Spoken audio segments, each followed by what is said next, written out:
Hello. Is better. Yeah. Thank you, Sharad, for the wonderful introduction. Yeah. My name is Tanwi Mallick. I'm an assistant computer scientist at Argonne, and I'm going to talk about my work at uncertainty quantification and deep learning. Um, so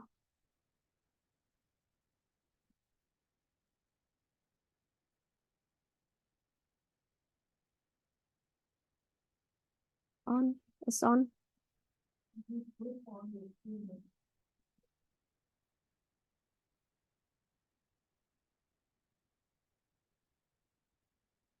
Yes. So it's working better. Uh, thanks. Uh, so my research span in multiple domain, uh, from HPC performance analysis to climate. And here I do have, like, in HPC performance analysis, we do analyze the performance of the big supercomputer. So we do analyze the congestion, we do forecast how well we can predict the data transfer ahead, all those things. And for that, I do have collaboration with LBNL, then RIP, UIC, and IIT. And then the AI for smart mobility. Here we do build surrogate model for mobility simulator, and we do forecast traffic for like long-term forecasting of traffic. For that, I do have a collaboration with the collaboration of LBNL and EYUC. And I also work in climate science. So how can we use, like, climate is the biggest challenge for nowadays. So I work with the climate scientist and DIS, like Decision and Infrastructure Division, to understand how climate can impact US critical infrastructure and how we can take informed decision by detecting those things. So this is internal collaboration with ANL DIS division and EVS, like Environmental Science Division. So in all those, like, these are different application area, but mostly I work in scientific machine learning. So machine learning for this scientific domain. And for that, we do have multiple challenges. Like in different domain, we do have complex data, like sometimes 2D, 3D, and dense, sparse graphs. So that's the challenge. Like, how can you model those different kind of input data? Then how can we better estimate the hyperparameter, because the performance of the deep learning model varies a lot with different hyperparameters. Then performance scaling is another issue. Like current deep learning network take days to train on, but like train on GBs of data, and for some application we have TBs of data. So how can we scale our or accelerate our deep learning model to for those large data set? Then scarcity of label data, that's another challenge. Lack of theory. So how the limitation of like supervised, unsupervised learning for different scientific domain.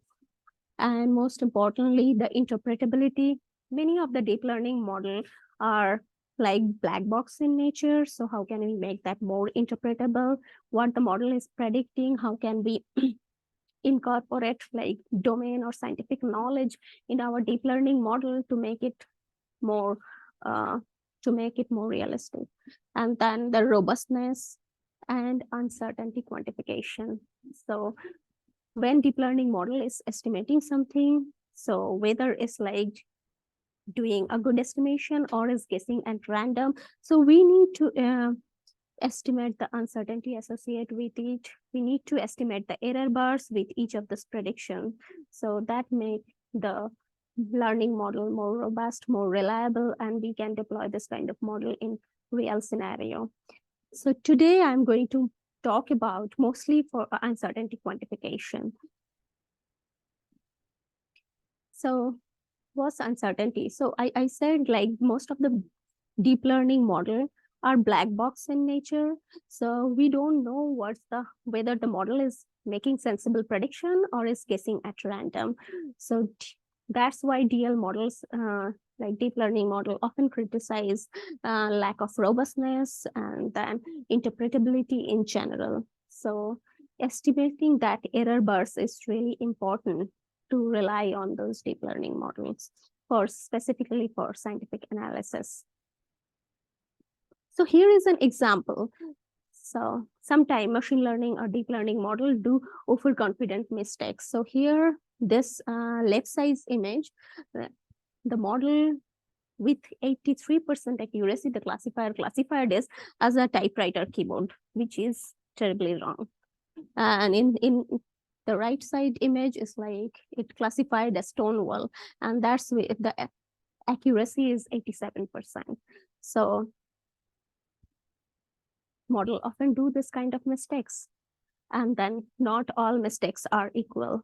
So here, this is an example of like self-driven car, which automated vehicle control system assume that this part of the truck is the cloud, and then it made the accident.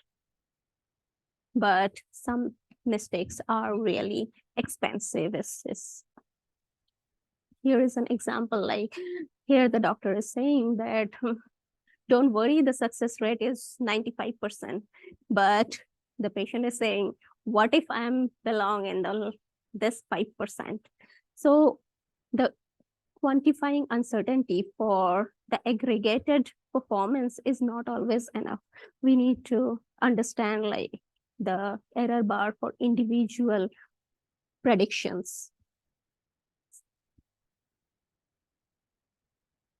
So for most of the machine learning and deep learning thing, like trustworthiness is the key. We should know what we don't know. And here is like an example where this is the prediction and this is the confidence interval. This here, the confidence is really high that the prediction is good. But here, like confidence interval is really wide. That means the model is not confident enough in this region. So we need to estimate, quantify when we can trust the model. That's really important. And so we need to return the distribution over prediction instead of a single point prediction. So here, like another example, like here the mean prediction, and then this is the error bar, which are saying the uncertainty of that estimation. And this is the real data. So what are like in this kind of model, there are two sources of uncertainty. One is allometric uncertainty, that's the data uncertainty. So, and another one is epistemic uncertainty. So that's the model uncertainty. So this data uncertainty usually come from noisy data and the inherent behavior, like inherent nature of the system in the data, and model uncertainty is like due to lack of training data or many other reasons. So here, like some example of source of data uncertainty. So we do have like, we can have data uncertainty due to labeling noise. So here is an example like, this is example of human leveling of different images. So here, this level, like all of the leveler level this as an airplane.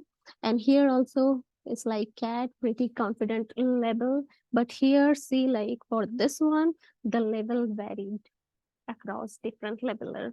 So this introduced like leveling noise. So measurement noise, for example, missing data and inherent variability that can introduce data uncertainty. And these are irreducible. If there is like inherent noise in the system behavior, then like adding more data cannot reduce this kind of noise. So but we need to identify like this, if it is model or data uncertainty, because we can take informed decision based on that. The second is like is showing the model uncertainty. So one for this is showing that many model can fit in the training data very well, but like but the thing is that it can be, the prediction may really vary based on the what model is fitting and like what's the validation data is, like whether it's like going out of distribution or something like that. And there are different, so this uncertainty is called reducible uncertainty. So adding more data, you can reduce this kind of uncertainty. So the source of this kind of uncertainty is that insufficient data, incorrect model, or incorrect model complexity or structure. So depending upon the type of the data, you should choose the accurate modeling model for that. If you are not doing that, then inaccurate model or estimated parameters can lead to this kind of model uncertainty. It may be occur due to encoding of the feature or the assumption that may not always hold in the data. So for those reasons, the model uncertainty occurs. Here is one example, like, so here you can see like this is the training data, and this is the low uncertainty when the variability in the training data is low. And here is showing high uncertainty when the data has a lot of variability due to different reasons. So, and here, this is a example of model uncertainty. Here we do have two models, and then here kind of two models are agreeing with each other, which is having very low model uncertainty. But here, these two models are doing very different prediction. So the model is quite uncertain here. And here is another example, which is showing that out of distribution uncertainty. So here we do have sufficient training data, and training data is coming from a distribution which is known to the model. So the model is fitting very well, and the model uncertainty is low. But here, when it went out of the distribution, two models are not agreeing with each other, and we do have huge uncertainty. So these are almost similar, like this is showing the distribution. Here is the training data distribution. These two are like data class 1 and data class 2, and this is out of distribution. If the data is out of distribution, then the model may not have good prediction, good generalizability, and that can lead to uncertainty. So what we can do if you get to know about the uncertainty is that here we can like get the model uncertainty, and then we can threshold that confidence level and take decision whether you're gonna trust the model or you're gonna go to human, like what to do. The model uncertainty is really high. And these are two common approach for estimating uncertainty in deep neural network. One is Bayesian approach, when here is the network, like instead of a point distribution, maybe I'll elaborate that in the next slide. You are learning a distribution of weight here. And from that distribution, you are estimating the uncertainty. And the second one is ensemble approach. So explicitly training on multiple model, training the data on multiple model and use them to get the prediction. And so here is an example, like multiple similar neural network is trained, which is an ensemble of neural network, and getting the output from that. So yeah, here I'm elaborating that a little bit. So this is a common neural network where you have this is the weight, and this weight are different values, like different weight value. So it's a point estimate, it's fixed point estimate of those value in that network. So instead of that, in Bayesian neural network, we basically what we do is that we sample from a distribution. So we learn a distribution instead of a single fixed point weight estimate. So here you can see that like in each weight is like a distribution, it's not a fixed point thing. And from that distribution, so here is saying like is drawing from a Gaussian distribution and fixed during the inference. but changed randomly in each evaluation. So when you are getting a distribution of weight, you can estimate the uncertainty from that. And the second one is like ensemble-based approach. So in regular neural network, which we do is that this is the input and this is the output, and this the neural network. Now it's learning from the input to output. It's learning that function. And now here in the ensemble, so this is basically learning multiple neural network based on the same input, and then the prediction is like, so this neural network is like randomly initialized on the training data, and is learning different weight, and then use the mean as the prediction of this ensemble based approach, and standard deviation as the uncertainty here. So here, like, I'm gonna talk about a little bit of advantage and disadvantage of this two approach. One is like in Bayesian approach, the advantages is that you are learning a full neural network, the probabilistic distribution of the weights here, and can incorporate prior knowledge. But the disadvantage is that is sensitive to the prior distribution. If you know the prior distribution, then you can build a very good Bayesian neural network. But if you don't know the distribution, then it can be a little bit tricky. And then it's computationally expensive and difficult to scale. And the other thing is that, so if you have an existing code of ML or DL, to make a Bayesian neural network, you have to like really change the code base. So you have to build that from scratch, maybe with a little bit of help. But there is the ensemble based approach, is like, which is way simpler because you are running multiple model with different initialization or hyperparameter or this kind of thing, and it's can apply to wide range of application, is sometime winner in the competition. But it can also be like computationally expensive depending upon the size of the ensemble, and require careful selection of the model, like how you are selecting your ensembles.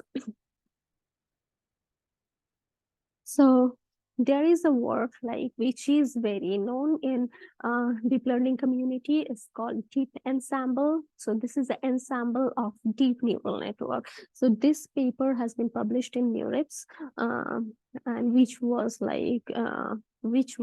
kind of showed that ensemble-based method can do really well to estimate also out of distribution uncertainty to some extent. And this is just showing that how they built the ensemble is that given the input, they randomly shuffle the data set n times, and then like randomly initialize M model, and sorry, it's only M, and then combine the prediction of the M model, and that is how they are getting the capture different modeling function space and got the uncertainty from multiple model. So here, based on like deep ensemble, we proposed one method for estimating uncertainty, is that this is a method which is based on deep ensemble. It has 4 parts. Like here is the scalable hyperparameter search. Maybe I'll explain each of this component one by one. This is like ensemble of hyperparameters. So you can say also hyperparameter ensemble. So here, this is the hyperparameter optimization thing. So first, I can start with this part. So this is one spatiotemporal GNN graph neural network. Instead of spatiotemporal GNN, you can use any neural network. So for that, what we did is that we changed the loss function to simultaneous quantile regression loss. I'll talk about that also. So with simultaneous quantile regression loss, you can use any neural network for doing that. And here, after building the, like after changing the loss function, what we did is that we did a hyperparameter search on that model using deep hyper. So this also a package built at Argonne for scalable hyperparameter search. So given that model, we did hyperparameter search.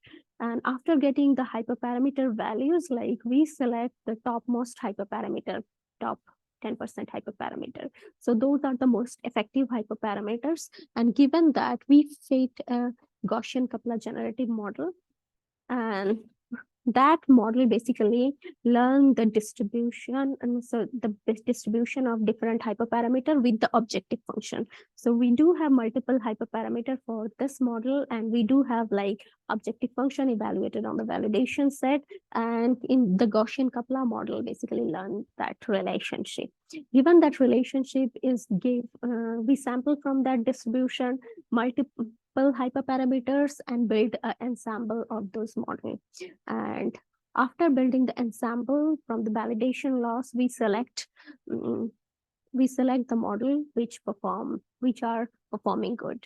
And then from the selected model, we did variance decomposition. So, and by doing that, we segregated the allometric and epistemic uncertainty. So that's basically data and model uncertainty got separated here in the form of allometric and epistemic uncertainty.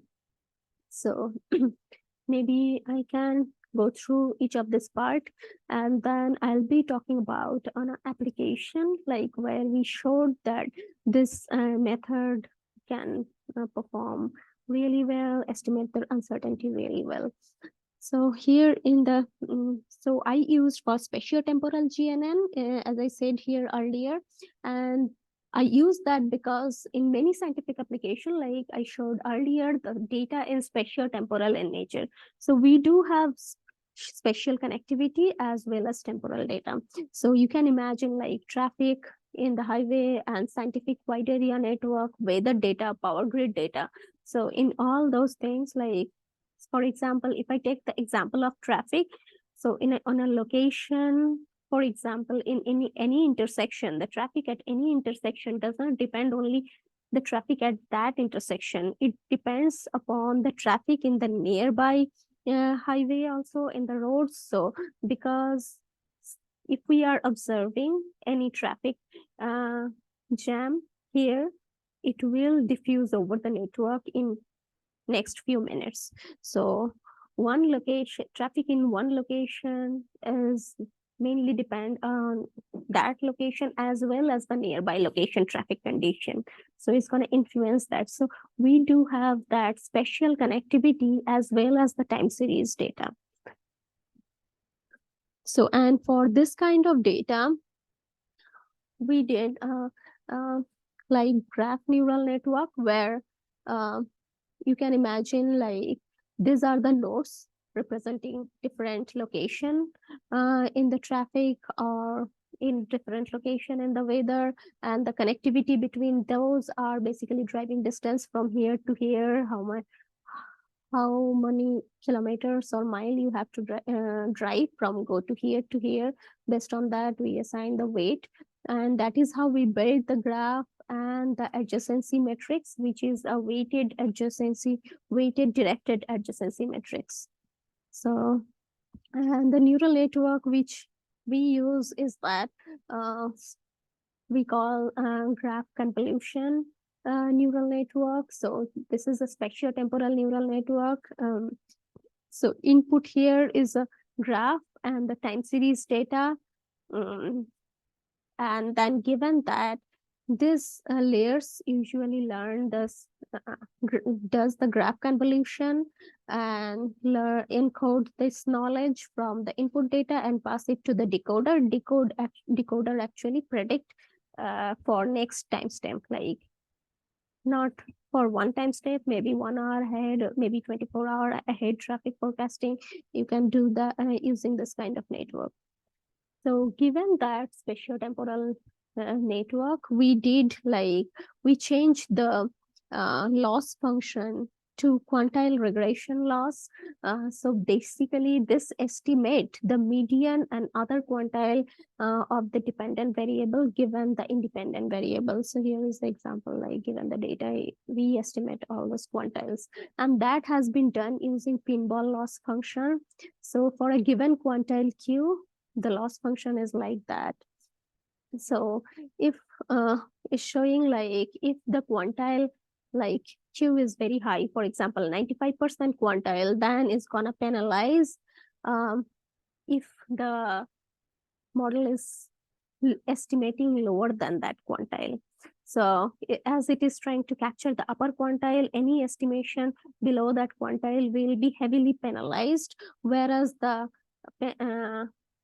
prediction above that quantile will not penalize us that much. So it's like 1 minus Q here. Similarly for the lower quantile also, if the model is predicting above the lower quantile, is going to be heavily penalized. If it is like lower than the lower quantile, then the penalization will be less. So that is how this model is basically capturing all the quantiles instead of just the mean or median. And here we extended that to simultaneous quantile regression problem. So this quantile value belongs to 0 to 1. So instead of any particular quantile minimizing with respect to any particular quantile, for example, 25% or 95%, here this is like we are sampling from like this one. So each iteration is minimizing with seeing different quantiles. And this literature shows that this is produce well calibrated prediction interval, and is also Gaussian assumption free. So that is how, using this with the graph neural network, basically we build the model which we use for quantification. And now this is like hyperparameter search part. So Bayesian hyperparameter optimization, this is actually here we do have a machine learning model which do learn the hyperparameter and its relation with the objective function, and then evaluate that on the validation data and take the performance metrics, feed it to the learning model, and that is how it's like get to the hyperparameter value which are really good, and those values come to this Gaussian Kaplan model, and this is generative model which spit out like from which we can sample like high performance hyperparameter configurations. So this is like Bayesian optimization at scale. So the advantage of using deep hyper is like it does Bayesian optimization at scale. So we do run that hyperparameter search in our big supercomputer, and this is the evaluation phase, which I said, which is generating promising hyperparameter configurations. And the code is here. You can use that one. You can use this hyperparameter configuration, like which is there in the GitHub with very well documentation. So this is the kind of not output, but you can see those the validation MAE and the time. So here with time, you can see like initially the hyperparameter configuration which it was generating was more random with large MAE error, but with over time is going towards most optimal hyperparameter configuration. The validation error is reduced a lot. So we do select those configuration which have very less validation error, because those are the best hyperparameter configuration. And after feeding that to the Gaussian Kaplan, from Gaussian Kaplan model, we get the most promising hyperparameter, and we feed that to build the ensembles. And from the ensembles, we do select the model based on the validation error. And finally, from the ensemble, we do calculate the uncertainty. So for that, we do variance decomposition. Here, this is the median. So is this, for example, if we are building M ensemble, then this is the mean of the median. And here is the aleatoric uncertainty. So is the mean of the predictive variance.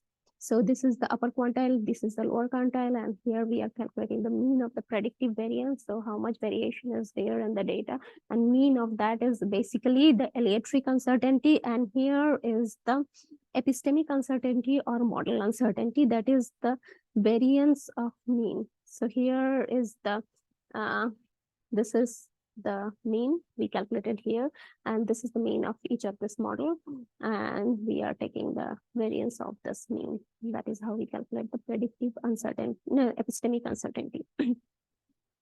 Here is another experiment which is showing that if we scale the hyperparameter search in our big supercomputer, then what's the impact of that? So here, this is the hyperparameter search which has been done on multiple number of GPUs or worker. So here we started from 10 workers to 100 workers, so 100 GPU for, and then what we found is that when it's 10 GPU, it found like 23 configurations which are better than the baseline. And then as we are increasing the number of workers, the effective configuration increased a lot. So with 100 workers, it's like we found 172 high performing configurations. So yeah, so this shows like scaling is critical for finding large number of high performing hyperparameter. And here you can see the impact of scaling in the validation data. So this is showing that this is actually the distribution of the validation error on all locations. So here you can see like for 10 workers, the validation error like is here, and which is going down to 2.47 when we scale it for 100 workers. So it shows like validation loss significantly decrease as we move to GC model trend on result on large number of GPUs. And now here, this is a chart, which is, so here I'm going to like show you some result which has been used this model on a data set of traffic. So here is a real data set of Los Angeles traffic. This called NPRE, which is a base like benchmark data, you can say, which people use to compare the accuracy and other thing. So here we are showing that in this two data set, this is Bay Area data set and this is LA data set, and here these are different uncertainty quantification method, and this is the prediction interval. So we did 15 minutes prediction, 30 minutes ahead prediction, and 60-minute ahead prediction, and we calculated that MAE and mean interval score and the interval. So you can see that this is our method. So in this one, you can see like we have minimum MAE error compared to all other uncertainty estimation techniques. So we have bootstrap, quantile, then SQ, MIS, then FC dropout, then SGM, CMC, and this is normal ensemble with just initially or randomly initialized weight. And here is like hyperparameter ensemble, like the method which we proposed is showing that the average prediction is quite good for our method. And then this is also showing that the MIS score is basically showing like in the how many times the prediction is falling into that interval and how wide the interval is. So here you can see like compared to other method, this MIS is also low in our case, and prediction interval is not very wide. So it means like if you have a big prediction interval, then all the prediction will fall into that interval, but that we don't want. Like we want a narrow interval. At the same time, we want the prediction to be fall in that interval, right? So then we will have a good uncertainty measurement. So in both of this data set, we showed that our algorithm is quite effective in this benchmark data. So here are some Here are some like plots. Here you can see that this is the predicted mean and this is the observed data, and this is like different quantile. Um, the prediction is 25% quantile, the prediction is 97% quantile, and this is the aliotric and epistemic uncertainty. We are separated. So the yellow one is aliotric uncertainty. So the data has a lot more variability here, you can see, but epistemic uncertainty band is quite narrow. That means the model prediction is quite stable. And that's why the band is narrow here. And when you have like variation here, like, yeah, so that you can see like aliotric uncertainty band is quite uh, quite larger. That means the data sometimes varies a lot. So this is basically this is showing time of the day, and here is also like this is speed and this is the time of the day. So here you can see like this is another example which is showing that how well our method is capturing the uncertainty here, and uh, we separated the data uncertainty and the model uncertainty. And once the data and model uncertainty are separated from each other, we can use that for informed decision making if the data has a lot of variation, and then we can avoid those kind of sensor location or critical rerouting or something like that. And if the model has large uncertainty, then we can uh, do different thing like add more data, select the hyperparameters, select the features, all those things. So here the major contribution is like we separated the aliotric and epistemic uncertainty, and we showed that our uncertainty quantification outperform all other in that traffic data set. And then we proposed a generalizable and scalable approach. Yeah, that's very important to say, is that the method we proposed here, it is not only for graph neural network. Any kind of neural network can be used to do this uncertainty quantification method, as it is an ensemble of multiple neural network. Once you replace the loss function of your neural network with this one, you will be able to build ensemble, uh, and then you will be able to do the quantification, uncertainty quantification. And there, yeah, that's, and yeah, this is a paper which is under second review in IEEE Transaction on Intelligent Transportation System. And I want to acknowledge the funding agencies, that's DOE, Department of Homeland Security, and then BTO office. So that's actually Berkeley Technology Office specifically. And so this is the fundings for all of my works. And thank you for listening. And here is my email ID, and here is my website. You can reach out to me here.